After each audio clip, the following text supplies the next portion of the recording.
Welcome back to the Nintendo Shack. We are a proud member of the Play Some Video Games Podcast Network, and you're listening to the Nintendo Shack once again, episode 15 of the Nintendo Shack proper. I am Jason. This is a record. This is like 3 weeks in a row. With me, almost always, Mr. Donnie Reese. Greetings, Gooplings. Happy to have you in the house, Donnie. Yeah, it's been fun. It's a good week. It's always a good week. It's always a good week in PSVG land, except when you're working 20 hours a day and hating life, and when your thermostat doesn't work. Those aren't good weeks. Yeah. You said your job was giving you a little stress this morning. I was just angry at life this morning. You know, angry at life. I like that. It's just one of those days when like stupid. You're getting these emails and it's just stupid things. I'm just like, and then I finally like. We had this big customer finally like switch over because we had this talking shop here where we're talking non-Nintendo stuff, but we had this big switch over where we're going independent and we're operating in our own authorities. We're switching customers over to that new thing. We've had one Anheuser-Busch that's taken forever to get stuff processed, and we finally got them brought over.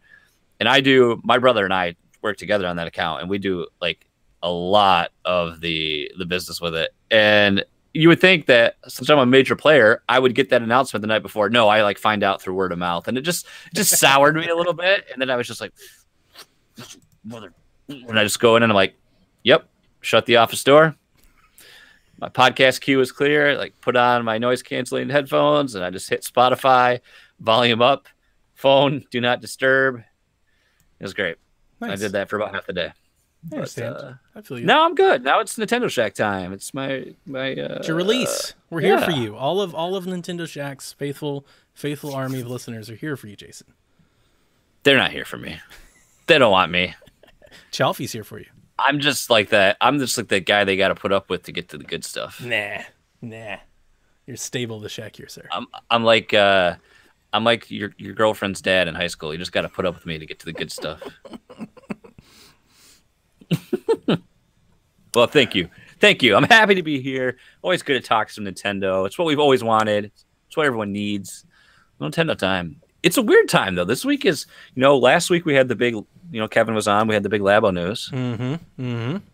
Yeah. So let's give you, while we're breaking that up, let's give you a little platform, a little time. What's your take on Labo? I think I might have personally gotten a bit of it, but I mean we shared some of your thoughts, but. Let's hit the airwaves with it. Yeah, I liked how Kevin like set me up to be your guys' like antagonist. He just like set me up to be the villain. He's like, Donnie says this, Donnie says that, and Donnie says this. It's like half of those questions were to spurn some good debate. I think Kevin always takes that approach. It's good. I like Nintendo Labo. I think it's really neat. I don't like it that I did not pre-order it. I don't anticipate playing it in April. That's right? April or March? Yeah, April. 420. Oh, that's right. Yeah, April. I don't anticipate, like, to me it's 100% like a kid's Christmas birthday thing. Like I'll be waiting for an opportune time to play it with the kids. So they'll have to wait for it. They thought it was cool. What did your kids think of it? Yeah, they thought it was cool. When they watched that trailer, they didn't really understand it like until like halfway through it. They were like, "What? Like it's cardboard?" Like they were looking at it like, does it do stuff? And then when they started seeing like the Switch in there moving around, they were like, oh, okay. But they weren't, I can't say that they were like over the moon about it. They didn't scream or like jump or like, my daughter didn't shriek, and she's known to shriek quite a bit. So it didn't get her to that level. Yeah. I gotta say, man, Chalfie says Donnie is a PSVG scapegoat. It's so true. You always are. I was listening to OT, and then it's like, oh, Donnie's not. Donnie that. Donnie's not going to like it. Sorry, Donnie, don't listen. That's it. I share some concerns, right? So like we don't know anything about like the software. One of the things that I and you guys, I don't think you covered this, so forgive me. I listened last week. It was a good show. Do we know like if we have separate carts? Is there like the robot cartridge and the other cartridge, or like do you get the Labo cart and the content is on every cart, but you buy the kits separately? Like are they different games? I think they're separate, is what my gut says. Oh, I don't think like we've got. that at all. I don't think we've got confirmation because the part of me likes to think that I'm hoping that the robot thing is more robust. You know, I'm hoping that that's more. I expect that the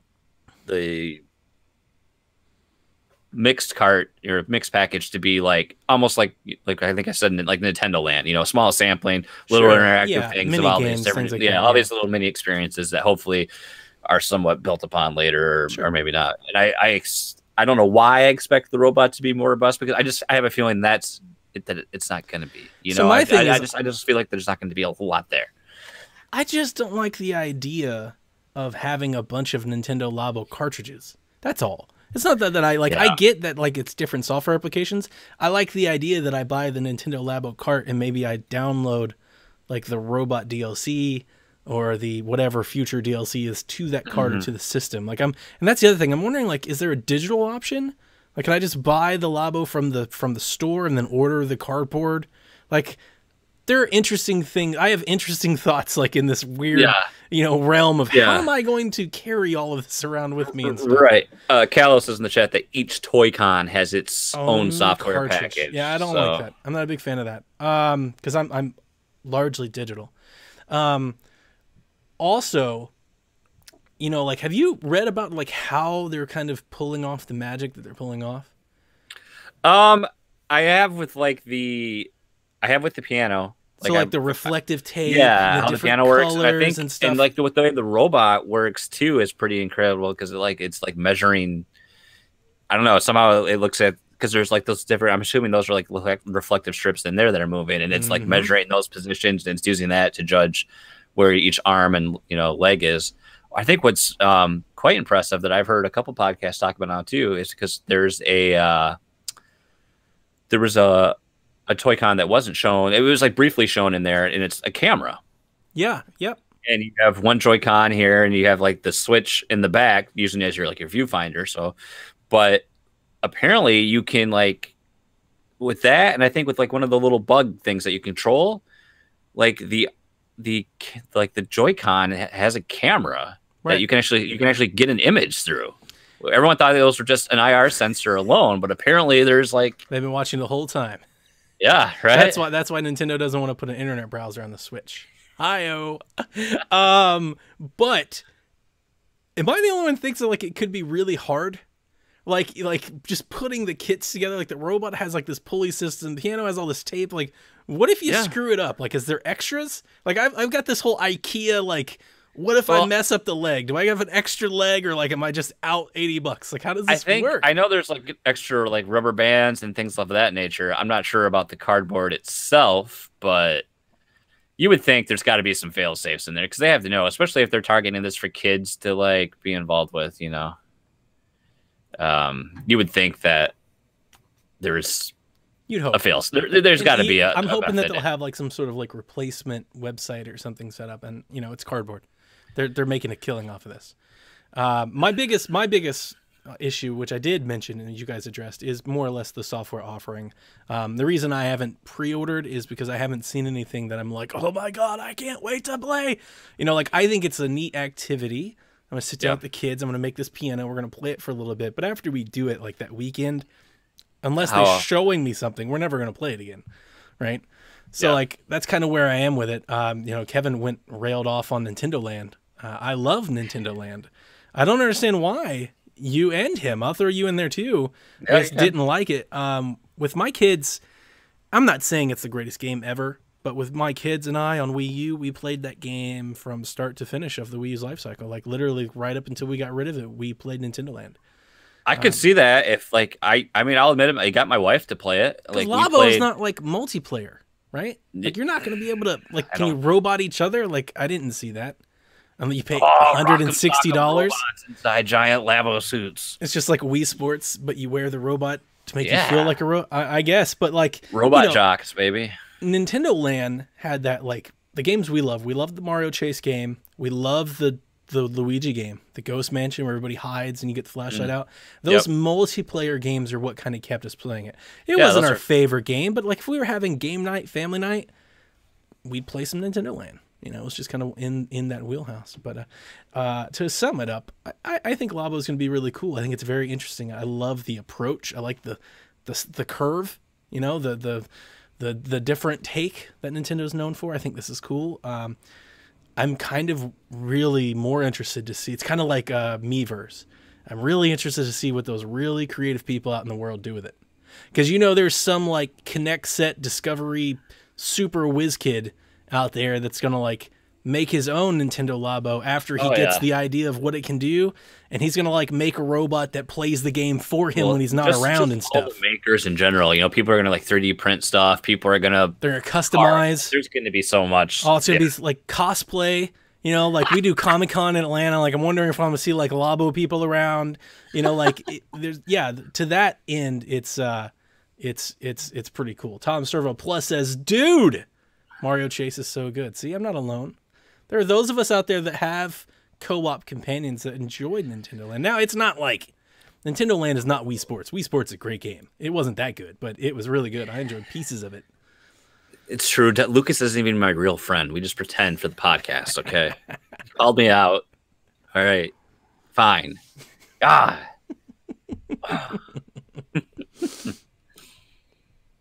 Labo. That's it is. Yeah.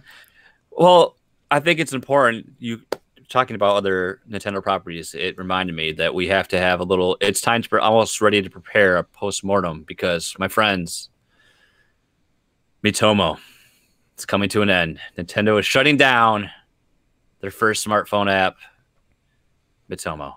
If you had taken a bet last year, which one survives longer, the 3DS or Mitomo, which one would you have guessed? It's a good question, isn't it? That is a good question. I would say I would think 3DS just because, let's face it, Mitomo just, I mean, it was like a test. It was like a test pilot and a data gathering tool. You know, it was a wonderful way to poll some of their user base. Yeah, get all their network stuff set up. Yeah, I mean, like our Switch is better for Mitomo. People don't know that. Yeah, it totally is. Someone had said it like one of my Discord servers. Like Mitomo, the best part about Mitomo was it let me find my friends on Switch. That's it. Yep, it did its job. It served its purpose. I mean, have you played that game? I haven't played Mitomo. No. I don't. It's not even on my phone anymore. I have it installed, but the only reason I kept it is because I loved just going in there and taking snapshots of my Mii to use on social media profiles. That was really it. It was like a picture taking. Or I made a couple. I made album art for PSVG with Mitomo a few times. But other than that, I mean, it had a very limited process. I mean, you only can answer questions and do the outfits and do the things so many times, and then it was just like, eh. My Nintendo rewards, Jason Lacey. I got all those special outfits. Got to use the coins on something, man. They expire. It's true. I mean, there was a hook. There was a bit of a hook there for me because I did enjoy getting the special theme sets. Like when Breath of the Wild stuff came out, I was like, I have to have them all. When when they had the wrestling costumes, I was like, I need the luchador mask. I will not stop until I have the luchador mask. You know. Yep. So there was stuff like that, but I mean, it was, you know, they made some awesome changes that kind of improved it and kind of expanded its lifespan a little bit longer, but it just, you know. I saw a lot of people asking if that meant trouble for Animal Crossing because Animal Crossing is very Mitomo-ish. It is very Mitomo-ish. I think so. When I wrote back to the person, I tweeted, I don't think so only because Animal Crossing PodCamp at least has monetization. Yeah. Whereas Mitomo is just completely exactly. free. That was my big point. They're going to there's a profit to be made with Animal Crossing. Yes. Is it going to be Fire Emblem levels? No. I don't think so, but at least, you know, it's gonna bring in something for them. Plus, I mean, it seems to be pretty popular. I mean, I was honestly surprised at how much fun I was originally having with that how quickly I was able to just put it down and I didn't miss it at all. Yeah. Because I think it is like Animal Crossing Mitomo. Yeah. And I think that was why I was just kind of like, yeah. Because after a while, you're like, I can only go and shake these trees, pick up the same crap, and then talk to these people for a very minuscule reward. It was just it got really stale, you know. And I've never been into collecting the villagers, which I mentioned to Caroline and Chelsea. You know, one of the other things that I thought about after that discussion, because they put me on the spot and they're like, "What is it exactly?" And I was like, what is it exactly? And I thought about it. I don't like the whole campsite.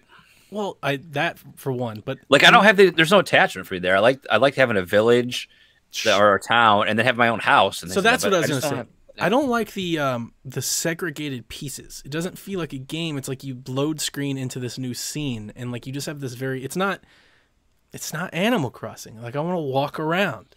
I want to find the unexpected around this corner. Like where's the money rock today? It was like the whole clicking to the other scene just to get to the one villager and the 3 trees that are over there. Like, it wasn't really my gig, So I just, I didn't have that fun. So that makes sense. So I don't remember, what is it? It launched, it's made it 2 years? How long? That's a good question. I don't know. I don't know when it launched. I made it sometime in March 2016. 2016. Okay. So wow, I was pretty close. Almost 2 years. I don't even know the exact date when they're pulling the plug. So God, we've been doing this for that long. Right? Wow.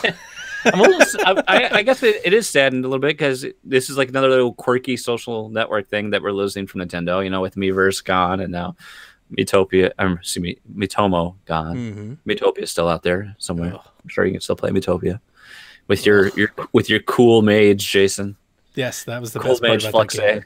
Best part about that game. That game is better than Miitomo. that I'll agree with. Yeah. So, there's that. And last, I guess we'll just keep rolling with news. The other big thing that we got that dropped this morning or late last night is that Zoink Games and Image and Form are combining their Swedish powerhouse together. And they're formed a new company. I believe I can say it's a new company called Thunderful. Thunderful. Let me ask you. I like that name. I was about to ask you. You like the name? I do like that name. It's just like it's weird. It's like powerful a little bit. I don't know. Okay. I'm not a fan. It's like weird and kitschy. I'm only not a fan because I felt like the Image and Form brand had some weight to it. Like they had earned it. Not that Zoink is a bad developer. I'm very excited to play Faye, but Image and Form, especially in the Nintendo community, like when you said Image and Form, I felt like everybody knew what you were talking about. Yeah. And they're just going to have to recapture that with Thunderful, and I thought it was a missed opportunity. Like if they just called themselves Image and Form, I just, it's hard to restart, I guess, sometimes. At least it's not Image and Zoink or something, something like that. Zoink Form Games. Exactly. I haven't read too much up besides that, like kind of small press release, but I did see a tweet today that said, each development house is still separate. It's not like they're combining or doing something there. They're each going to still have their own separate development houses and that thing. Weird. So I guess is it just combining resources then and how they can. So I mean, I read a bit more. Maybe so they can self-publish and stuff. They did say that they're going to co-locate at some point. So that is something they want to do. They're going to be in the same house, although they did stress that they're still going to work separately. But they said that it's more like this really sounded like it's a big announcement, but it really doesn't sound like it really changes all that much because apparently they're already working together all the time. Like they're in the same city in Sweden. So they're already sharing things on marketing, publishers, like intelligence, market study, like where, they were already doing that. So now it's just kind of like, well, why don't we just do this together? And just kind of share some resources. We'll share some HR, we'll share some social media, and we'll still make our games. You still make your games. I feel that's a missed opportunity because you would think with both of them together that maybe they could step up a level, or maybe they don't like it. Maybe they like the space they're in. So. I haven't played, and unfortunately, I haven't played anything from Zoink yet. I'm not sure if I'm going to get Faye. I think I will, but I haven't played. I haven't played anything else from yet. I did stick it to the man on PlayStation 4, and I wasn't a fan. It's not bad.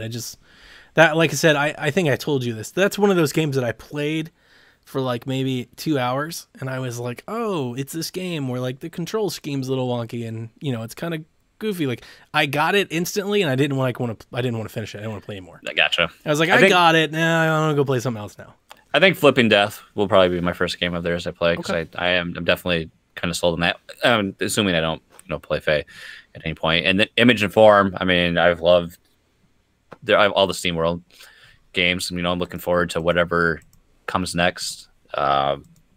I'd like to see some. I'd like to see us go back to the heist universe. Not maybe the same gameplay, but I think it'd be cool that eventually we see heist and dig combine somehow. Like it's building to that. They're obviously in the same world and the same. We have some of the same characters, but that would be interesting to see. I don't know how you would do it, but.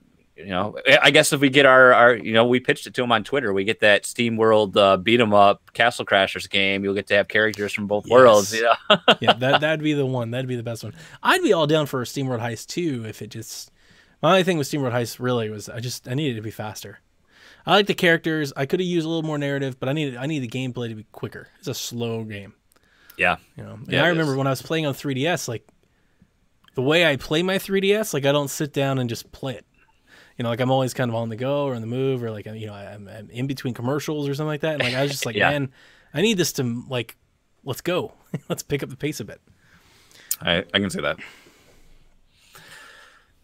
that. So that's most of the new, for at least that I had picked out. Donnie, do you have anything? I got a couple things. Other things you want to add to that? One item that came from Twitter today from Epic Games, creative director Donald Mustard was asked, Donald Mustard, I play Fortnite on PC, but I would love to play it on my Switch. Are you interested in making it for Switch? And Donald Mustard replied, yes. Yes, we are. Hopefully, we'll do that at some point. So, who knows? Maybe in 2018, you'll be playing Fortnite on the Nintendo Switch.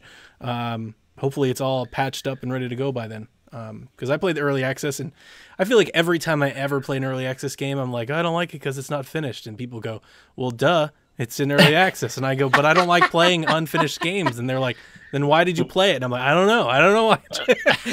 That's definitely not it's not my cup of tea. I don't like, being on that or on the bleeding edge that much. I'm like, no. Finish your game and then I'll play it. Yeah. So. But yeah, that's cool. I haven't played any of those style of games yet. I haven't played Fortnite, even though it's free. I haven't bit on PUBG, even though I could play it on an Xbox or my PC now. That'd be a huge get though. That game's got a ton of players. It's hugely popular. I think that'd be a huge boost for the system. Portability, cool art style fits more into that like Nintendo World. Yeah, I dig it. That'd be kind of neat. Portability. So I mean, we don't have I know that's not. Fortnite's not just a shooter, there's a little more to it than that, but we don't have any game like that yet still on the Switch. I mean, yes, there's Doom, but that's the one, that fits in one specific spot. I don't think I am not big on Payday 2 at all. Okay. I just can't ever play that game again. And I don't, as much as a cool concept, what is the one with it's like the Sugar Skull style art where you shoot the body parts and they expand and shrink. I there's forgot that all about that game. There's that coming, and so there's not that. The Switch doesn't have anything like that yet. There's not of quality. You have that standout quality that I think that sets it apart on the system. I'm gonna ask you a question then, because I've brought this up a couple times, especially I think with Kevin. Mm-hmm. Do you think we're gonna get Call of Duty on Switch this year? Like the Wii U got a Call of Duty. I ain't got 3 actually. I gotta think at some point they're gonna put Call of Duty on Switch. I mean, it might be an older one, right? Like or a downport or something. But what if we got a Call of Duty collection of some sort of older games? Yeah, I mean, if they had servers that ran for multiplayer, I don't think anybody would really be upset. I was thinking the Call of Duty 4 remaster that's been if they just brought that to Switch and they were it's $30, I think that would sell. Yeah, I mean, there's no way. I don't think I could see them doing. We're not going to see a new Call of Duty because I just. It feels like their whole MO is to really. Call of Duties. But I don't know. I feel like it's there's just a big step between current the typical console to the Switch in terms of horsepower and performance. And I just don't know if they would want to give up what it would take. Because especially with Call of Duty, I mean, you're going to need constant frames per second. You want a high frame rate, and it has to be a constant frame rate. People aren't going to settle for any dips or stutters, especially in multiplayer. You got to have a good experience. And I wonder how much the Switch would have to be toned down in order to happen. I mean, it's got to be similar to what Doom is like. I mean, I haven't paid any attention to Doom's multiplayer, and I haven't had the chance to play Doom yet. But I got Doom. I mean, it has to be possible, I guess. So I guess I can't rule out, never say never. I mean, there's definitely people that'll buy it. I mean, Call of Duty sells. That's why we wouldn't still have Call of Duty. I've got Doom actually over there in the envelope. Did you get it from GameFly? Yep, I joined GameFly. For anybody listening, it'll be the first time you hear about it. Hopefully talk about more on the Play Some Video Games show this weekend. But I have a flight on Monday to Minneapolis, and that is my in-flight gaming. I've got it set aside. I'm going to pop in Doom, and I'm just going to shoot fools for a few hours. You got a charging solution? I got my Rav Power battery. Oh, that's right. You got it. Sorry, you got that 3.5 hour long video tutorials. How long it'll run the thing, right? Real time. Real time. So I've got that, but I'm excited. I'm excited to see what this Doom fuss is all about. So awesome. It'd be cool if we get something like that. I was just thinking like it's and my next story actually segue. My next story is the Game Developers Conference.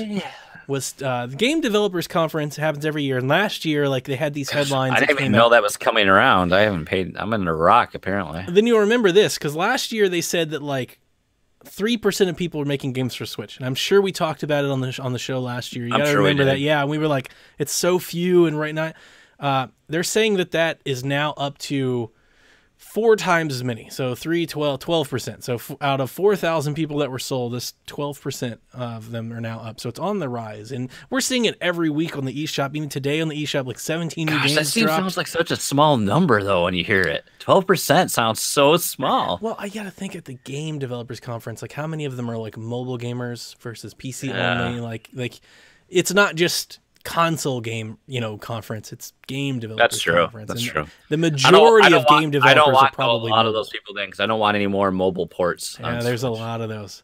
But I was gonna say is like PC, mobile, like we're seeing just ports and flux of games, just waves bash into the Nintendo eShop every single week. And I'm thinking that people are looking at the momentum Nintendo has. Like how many you're leaving money on the table if you're not trying to port a game over there. Yeah. So that was my only thing. All right. Excellent. Well, we do have some questions tonight, but before I get into that, I thought it was cool because I feel like it's kind of a slower after last week, a little slower news. It's definitely a lull. It's like there's nothing going on. Like I still look at the landscape of 2018 and I can't find, there's like not a whole lot first party I'm really excited for on the Switch. I just like, I can't, I mean, we've got some ports that I'm looking forward to, but I mean, there's not like, let's face it, we knew it's going to be hard to follow up 2017. 2017 is a phenomenal year. Yep. You can't do that. But so now I'm like, I think 2018 for me, off topic, this might be the year of the Xbox. Ooh, for me, because Game Pass is looking really good. Mm-hmm. So it might be a shift, but Nintendo Life had came out with a video and a supporting article, and they talked about 20. They just picked. I think they covered the 20 most recent games that are going to be coming to the Switch. These are all indies specifically, and there's quite a few in here I forgot about. Now these are kind of going through. I'm just going to kind of scan through these a bit, going through chronological order. Starting off in February 1st, we've got Night in the Woods, which we talked about a lot. I think on a previous cast, and how it was announced and everything. And it's this weird abstract adventure, side-scrolling, looks wacky, looks like insane characters, unique art style, right up my alley. I definitely like to say I'm going to jump on that as well. Looks great.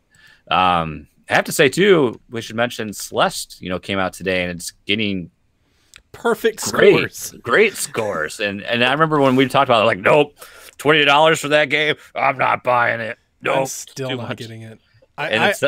Seth bought it. He seems to really enjoy it. So I think I'm going to bite. I just don't know when. I mean, maybe I'll wait since it's not a Nintendo game, I can wait for at least a $2 discount or something, that it'll eventually hit the eShop. Maybe I'll get a $2.50 discount. I don't know. But So I invited Seth to come on the Shack next week because I won't be able to come on Yeah, talk about said game, which I'm hoping that he'll be able to have the time to come on and do it because the game is getting, like you said, it's getting perfect rave score reviews. IGN gave it a 10. Nintendo World Report gave it a 10. Like, yeah, all kinds of people love it. I absolutely adore Polygon gave it an 8. I think that was the lowest score I saw. That's amazing. That's your lowest score. Yeah. So it's a great game. Everybody should probably buy it. Hard as balls. That's the problem. And Seth kind of talked me into it. He's like, there's like this assist mode, Donnie. Like, you should really. And I love it when the one synopsis, and you're like, it was like horribly hard, painstakingly platformer, and you're like, nope. Yeah. Sorry, Seth. This description. I'm out. I took a screenshot. Exactly. I took a screenshot of what Nintendo World Report. They're like, this game is so hard, and you got to do this. And I died 1,000 times. I'm like, nothing in this paragraph makes me want to buy this game. You were like Kramer and Seinfeld. You walked in. I'm out. Slapped your money on the table. And walked. I opened the eShop today. I opened it up, and I had it there, and I was looking at it, and I watched the video, and I was like, maybe. And then I just thought to myself, I was like, Donnie, you're playing so many things. You got to stop this. Like, so here's what I thought. I looked down and I saw Super Meat Boy for $14.99. And every review that I read for Celeste today, they all said that it's alike Super Meat Boy. I didn't like Super Meat Boy. Like, I think it's cool. Like, I love Indie Game the movie, and I understand why people like it. I don't want to play that game. So I decided not to. And I thought to myself, I was like, you know what? We have Faye coming.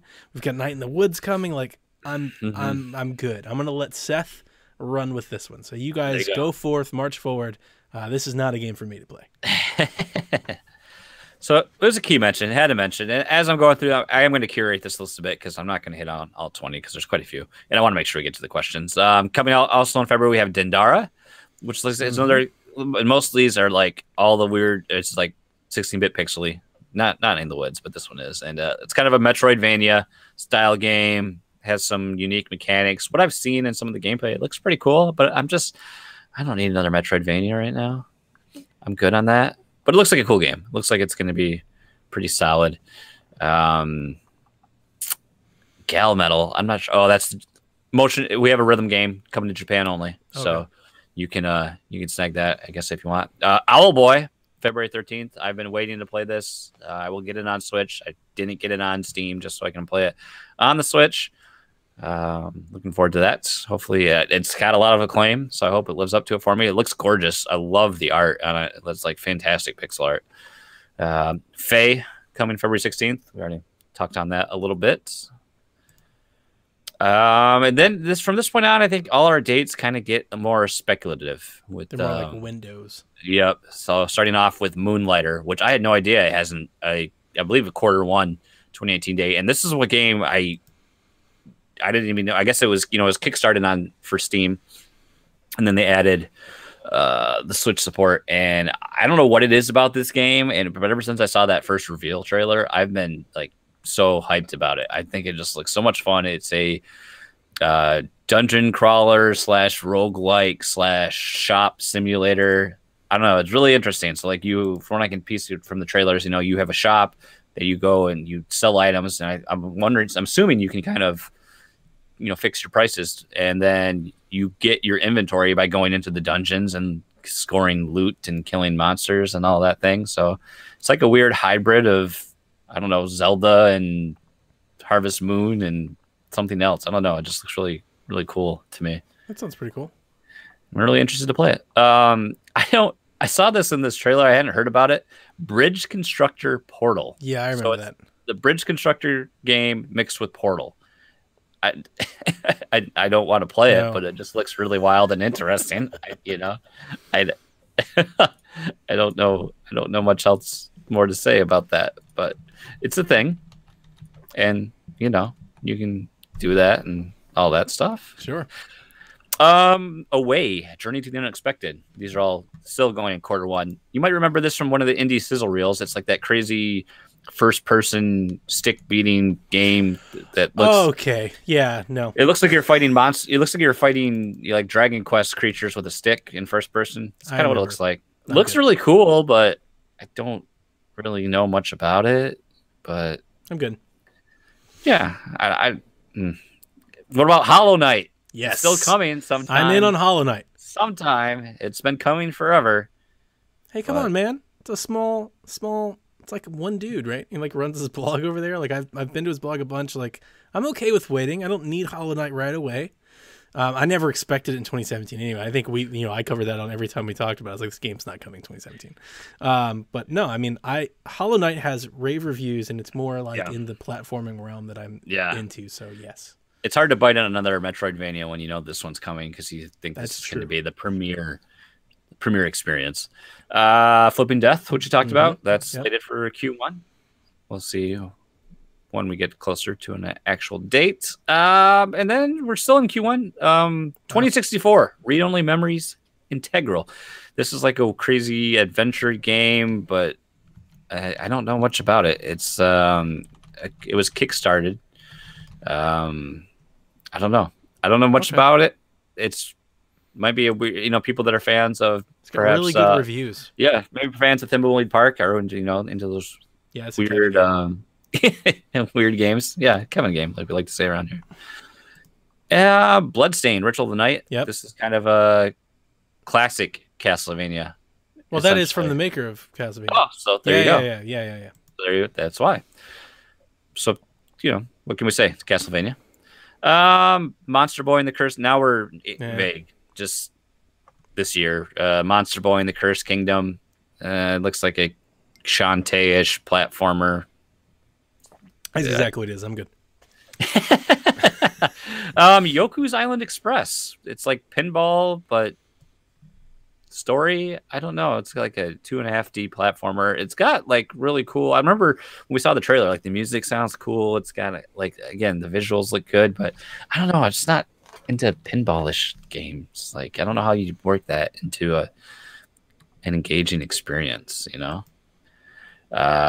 of the Necro Dancer. I've heard good things about that. I've never played it. It's a dungeon crawler, roguelike, and you have to like do things in time with the rhythm of the game. You can apparently upload your own MP3s into the game to play with. So that's kind of cool. I don't know too much about it, but it sounds interesting. Local co-op. That's good for people. People like co-op. And our last bit of the list, Shovel Knight, King of Cards. Can't wait for that. I've loved the Shovel Knight expansions. Like, let's face it, Plague Knight, yeah, kind of meh. It was, they're kind of getting their footing on what they want to do, and it's still very much still Shovel Knight, but just with a twist. But then once we finally got into like Plague of Shadows, that's like a whole new different game. Right. Like really reinvented the game. It felt so much different. So I can't wait for what King of Cards brings to that. I can't believe I ignored Shovel Knight as long as I did on the Wii U. I had that game. Yeah, that's sad. I had that game. 3DS too. I just never played it. I played a little bit, and I just was like, it's fun, but And then I got it on the Switch, and like, this game's amazing. I love it. I destroyed it. Loved it so much. Inside is Great coming game. to the Switch. Fantastic game. Must-buy game for anybody that's never played it. It's a must-have. I'd like to applaud you here. I'm not sure how much you know about these other games, but Inside kind of reminds me, and the fact that I some of the games I beat this week kind of got me thinking like this. Do you think we'll see like other like indie like first person like walking sims come to Switch? Because there really like aren't any. I'm thinking like Gone Home, like Firewatch. Oh yeah, Vanishing Ethan Carter. I think those would play well on Switch. I would think so. Because you've got like Oxenfree is basically like a 2D version of those games, which I loved. Oxenfree, it's a really good game. If anybody out there didn't know, hasn't heard about it, didn't buy it, you should have. But Inside, even though it's not like that, Inside is a great game, like kind of in that vein. It's really weird.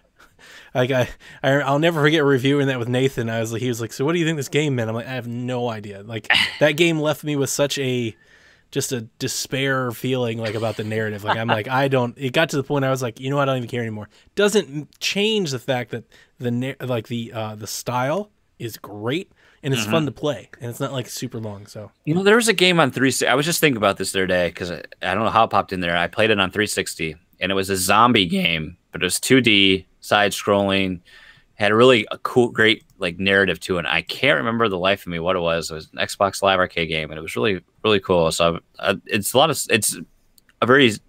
impressive what they can do with such a simple game in terms of its execution, but what it can deliver in terms of narrative and experience through that.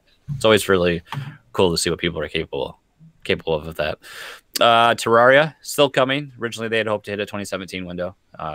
Obviously, that's come and gone. So looks like that'll be coming in 2018. So you can get your procedurally generated craziness of Minecraft-esque pixely goodness.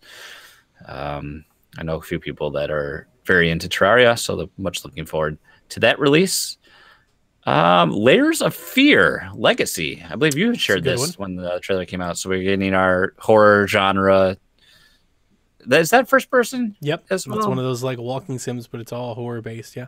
Okay. So we can get our Outlast / Resident Evil fix in a interesting to digest format, hopefully.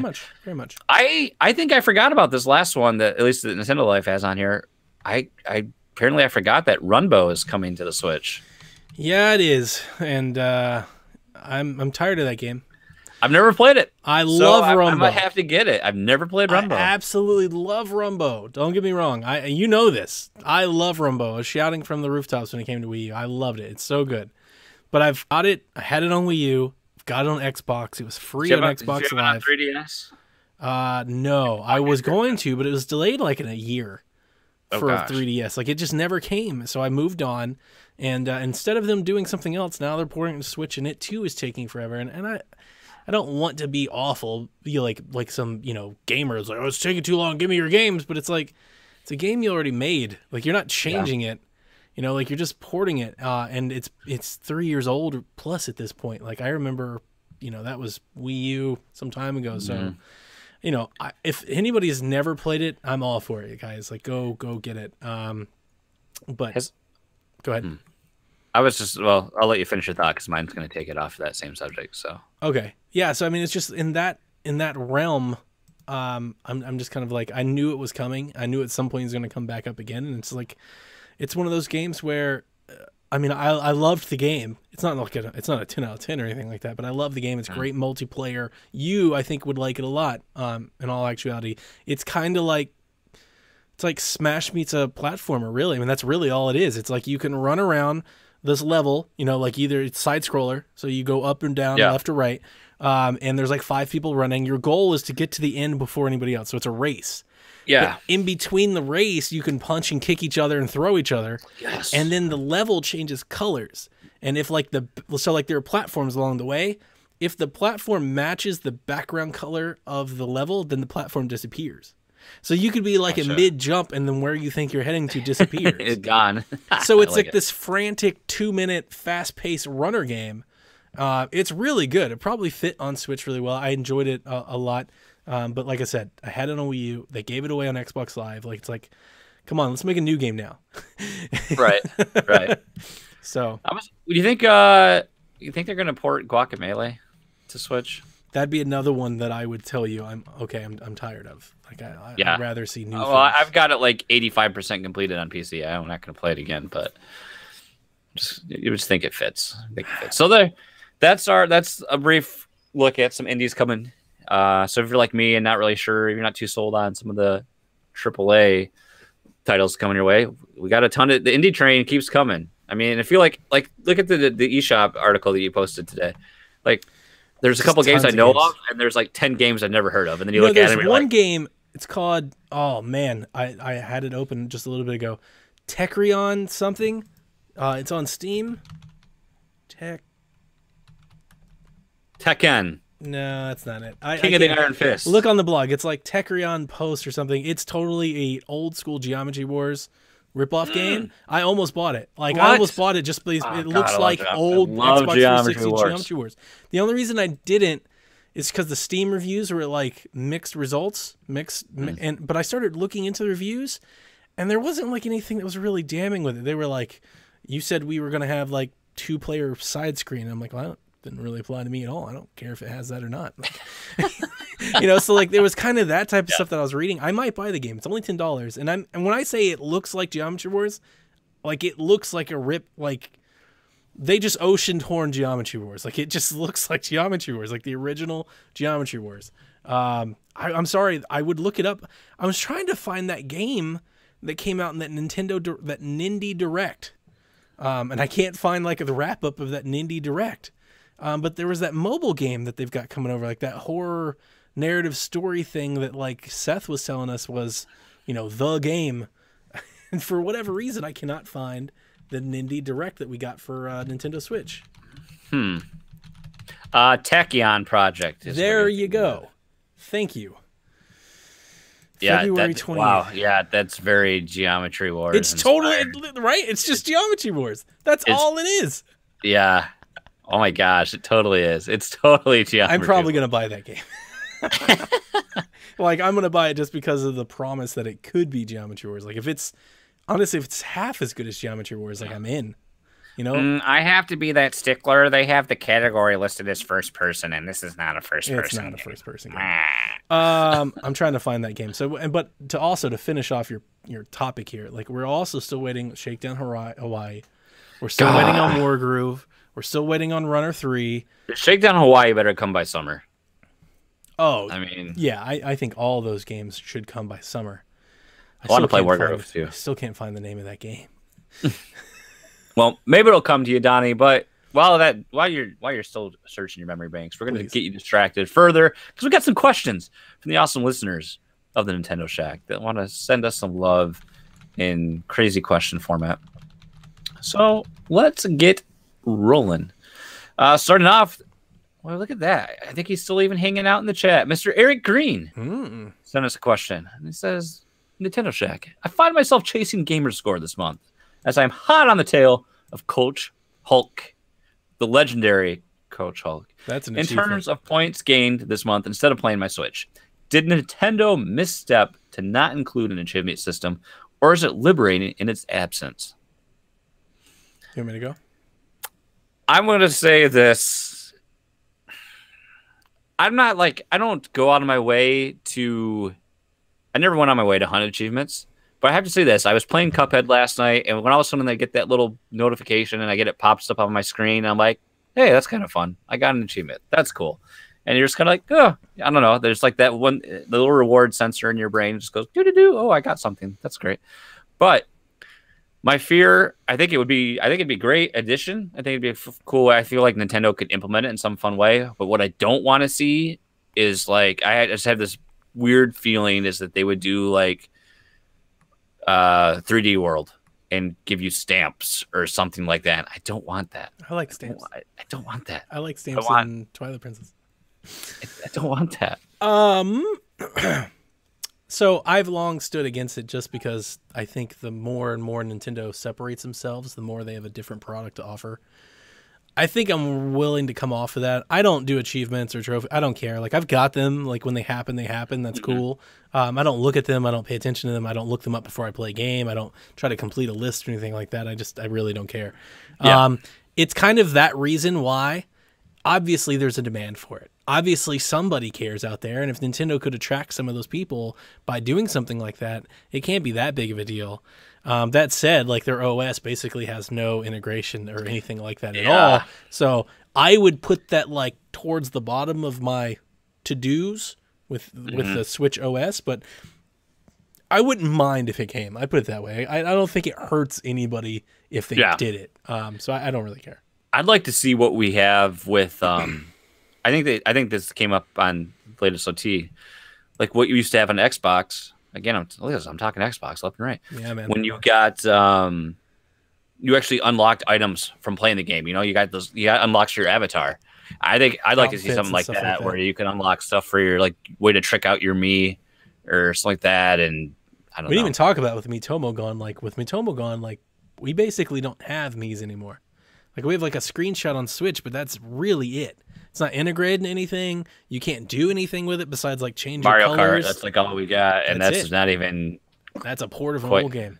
Yeah. I found that game though, by the way, Kentucky Route Zero. Oh yeah. That game is still very much on my to-do list. I have that on PC, and I've only played the first episode. Is it good? And I really liked it. It's there really you go. It's very much not so much game, but experience. Okay. You know, so. Down for some of that on Switch. I'll probably play it. I'll probably just buy it on the Switch because I'll actually play it then. That's how a lot of this stuff goes. Because you know, I can play it in my bed. I can play it for like the 25 minutes before I go to bed, and I can't do that on PC. So, thank you for the question, Eric. Moving on. Mystery Grouchy Surge himself, Backlog Blues on the Twitterverse. Is anyone else addicted to steel books? I'm compelled to grab them up. I think I only steel books I have are because the one Halo 3 came in. I think. I've got my Last of Us steelbook, which is over there. Yeah, you can see it on the camera, that little black thing. I can't say that I'm addicted to them. I do think they're cool. It'd be cool like if every case was a steelbook. I don't know if I'm into like steelbooks for Switch just because the Switch cases are weird. Oh gosh. You know, they're like super small. Yeah. Is it Bayonetta getting a steelbook like in the special edition? I think so. Yeah, and that just seems odd to me. Like I can't imagine that little steelbook because like, the Switch case is already so empty. Like, it's just this little maybe cart. Get some little pack-ins in there of some sort. You just get this little cartridge, right? And the whole thing is made of steel. It's just like, really, guys? So yeah, I mean, I think they're cool, but I can't. I think they're cool as well, but I'm just not going to pay for them. I will if they're like my favorite games. Like if there was a Zelda Breath of the Wild steelbook. What if you get a Zelda HD collection steelbook? Oh yeah, I'll buy it. Pre-order. Yeah. Right. Yeah. Yeah. I just don't. What about Star Fox Zero steelbook? No. Yeah, I just can't. I'm all about saving everything, saving money, doing all my things. So I'm not too big on them. I will say though, when they released the steelbook versions of the original Star Wars trilogy, it was really hard for me now. Actually, I think they did all 6 movies. It was really hard for me not to bite on those. Tom says that Xenoblade Chronicles 2 got a steelbook, or he's asking us. I don't know. I got the original copy. I don't know. I didn't get the collector's edition. Yeah, I'm not sure if that collector's has. I know Fire Emblem didn't. I have Fire Emblem Warriors, and it did not. So there you go, steelbooks. And we got 2 more questions here. The next one, Trash Turkey. What game in your collection would you want signed, and by whom? I would like Tim Schafer to sign my copy of Psychonauts. It's a good one. Thanks always for a great show. I love Tim Schafer. Tim Schafer's the man. If I ever could interview anybody, it'd be Tim Schafer. I don't know why. I just always loved Tim Schafer. He would be one, but I don't want to steal that because that's just too easy. I'd love to have him like sign probably one of either Monkey Island or maybe Full Throttle, something like that. But I think I'm going to go. I would pick, much in that same vein, I would go Sam and Max Hit the Road by Steve Purcell, the creator of Sam and Max, because I love Sam and Max. That game is still one of my favorites. I love the comic. Even the animated show on Fox wasn't too bad, but unfortunately the Telltale games weren't quite the same. But it's good to see him live on. I hope we get to see him again, besides not Poker Night, but we'll see. But yep, Steve Purcell. Love Sam Max. If you haven't played Hit the Road, highly recommend it. You can get it on Good Old Games for like $2. Okay. The only autographed memorabilia that I own at all is The Last of Us American Dreams copy that's signed by Neil Druckmann. I'd love to have it. I'd love to have him sign.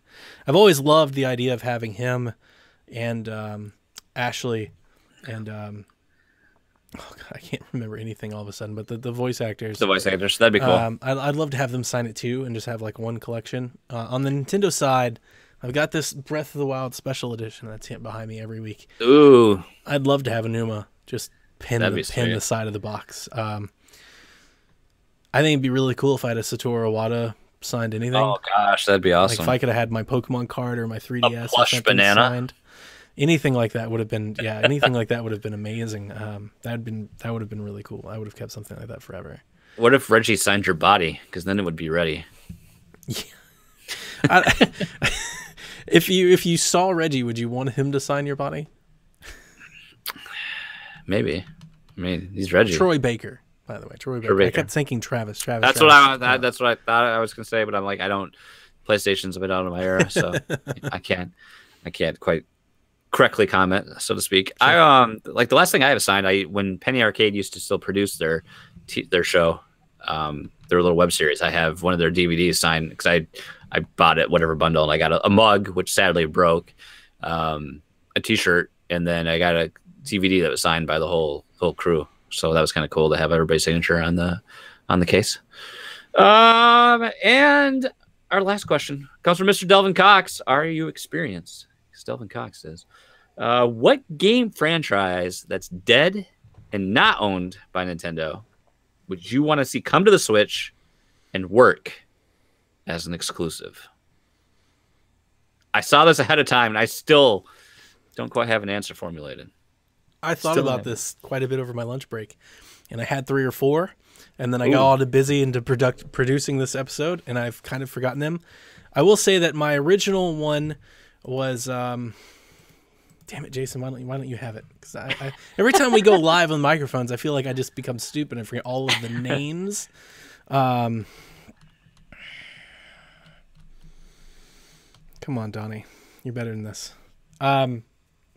So it'll come to me in a minute. I'll just kind of go off and because take all the time because I still don't have one. So like the No More Heroes Travis Touchdown character, I think would be sweet if it was like an exclusive first party stable. I know like right now it's coming to Switch and it's supposed to be, I guess we think it's exclusive. We don't really know. The Persona series is one that I think would be right at home on Switch. Not that it's not at home on PlayStation. I don't mean any disrespect. The PlayStation hardcore really like Persona. And you know, Nintendo gets Shin Megami Tenseis, which are in the same vein. But like I feel like Persona, if it was a Switch exclusive and that was like one of their first party, second party stable releases, I feel like the Switch base would ring the bell maybe louder than the PlayStation fan base would. Another one that came to mind, although I've got 3. Okay, go. Good now. Go, fill me in here. My first one, just because Earthworm Jim. I know there's rumors that he's coming in the works, but I love Earthworm Jim. I love Earthworm Jim 2. It's just weird, wacky kind of platformer. Apparently, that's what we do on Switch. We get 2D platformers, side scrollers. So you know the aesthetic fits there. I just, God, it's probably nostalgia blinding me mostly, but that's one of my favorite games from Genesis of all time. And then a second would be Xenogears. One of my favorite RPGs. We already got the big mechs with Xenoblade Chronicles. So Xenogears is just a step over.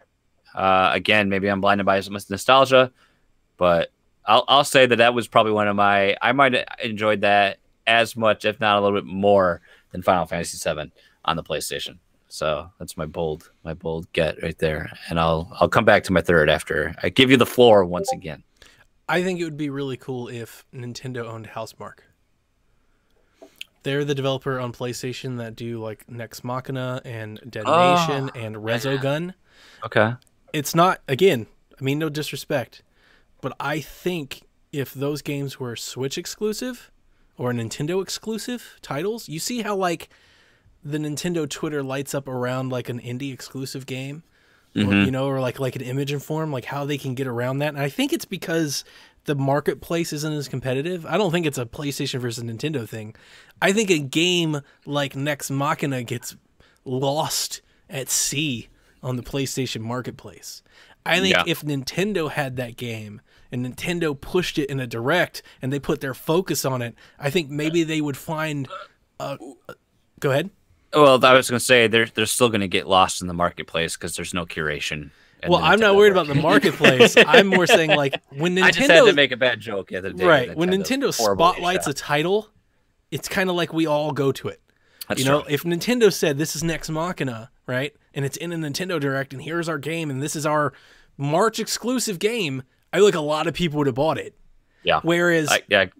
The PlayStation blog does that, and they put it on PlayStation, and then 2 months later we get a blog post about how nobody buys those games, and they got to make other games and things like that. And I'm not saying that would be the solution for that. I feel like it would be a little different if it was a Switch exclusive. Like the Nintendo base are kind of open to buying anything that's exclusive to them. Yeah, just because they want to support having any exclusive. Well, and look at stuff that isn't even exclusive, like what. Wonder Boy sold more on Switch. Yeah, all kinds of things. Yeah, what else? One of the other recent games sold more on Switch than anywhere else. I know it wasn't. Stardew did, right? I think Stardew did, and then what? Oceanhorn. Oceanhorn. Bunch of stuff.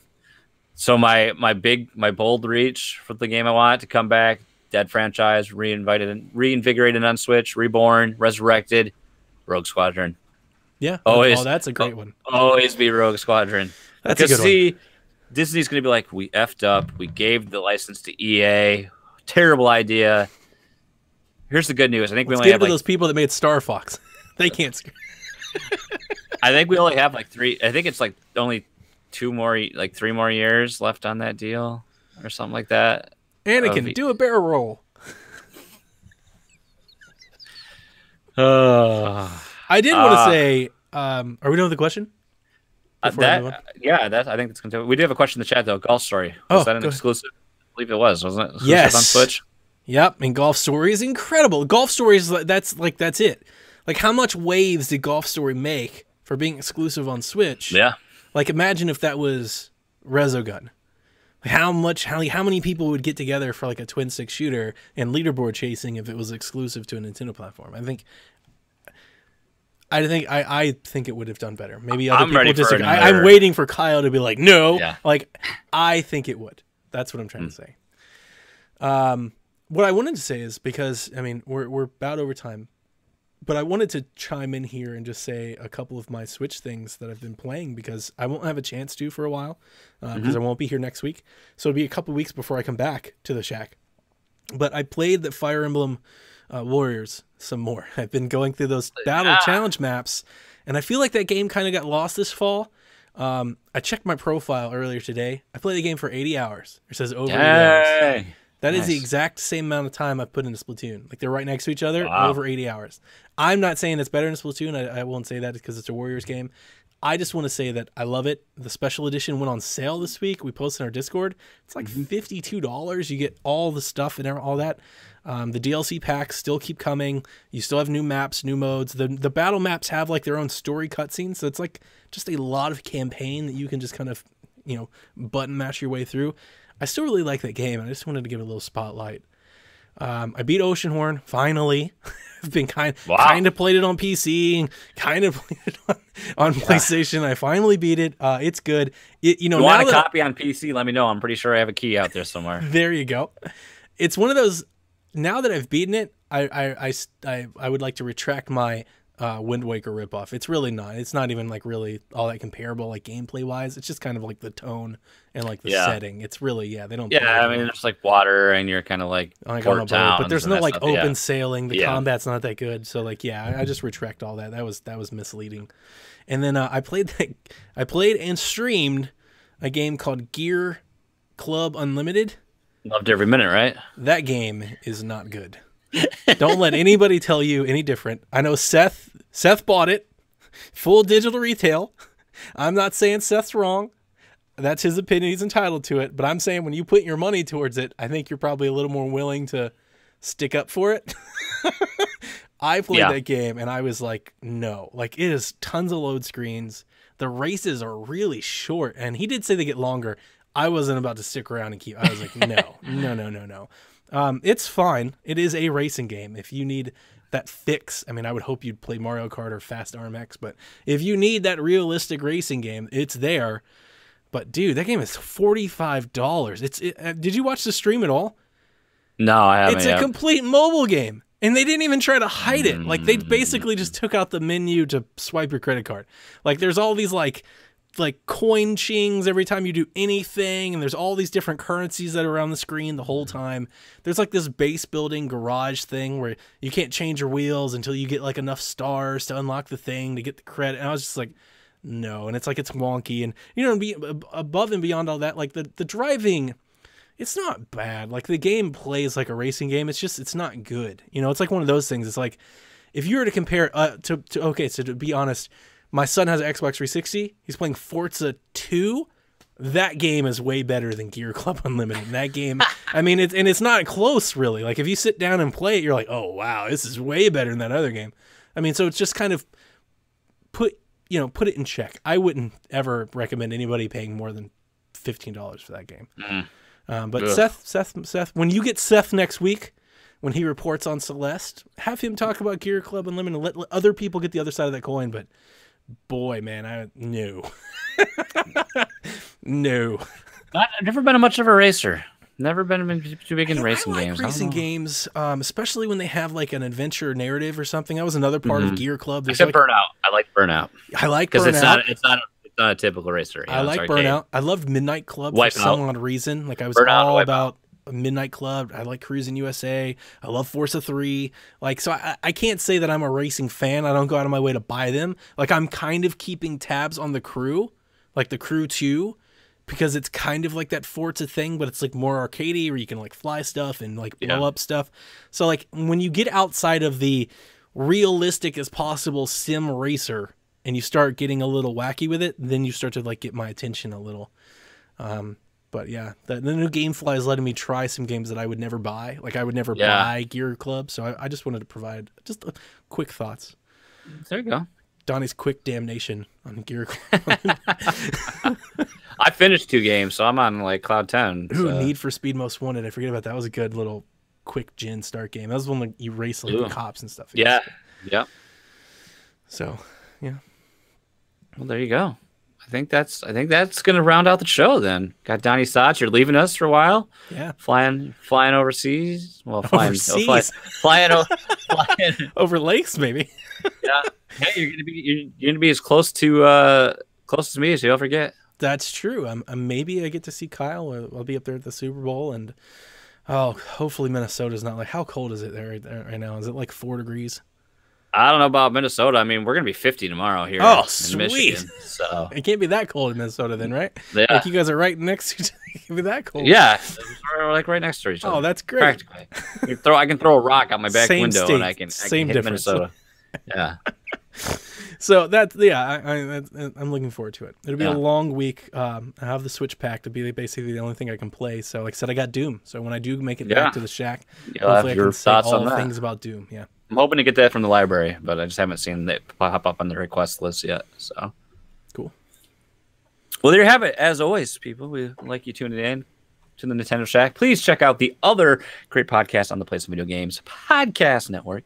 You always can find us all on social media and on the website and all the things. So please continue to listen, continue to reach out to us. We love interacting with all of you, and make sure you join our Discord because we have a lot of good fun in the old PSVG Discord. So if you need details on how to join it or want an invite link, just visit the website, playsomevideogames.com. Check the side banner. It's right there. So Donnie, we're going to miss you next week, but we'll be here in spirit. So on that note, remember, boys and girls, because I forgot to do it the past couple times, never stop gaming. Good night, Koopalings. This has been a production of the Play Some Video Games Podcast Network.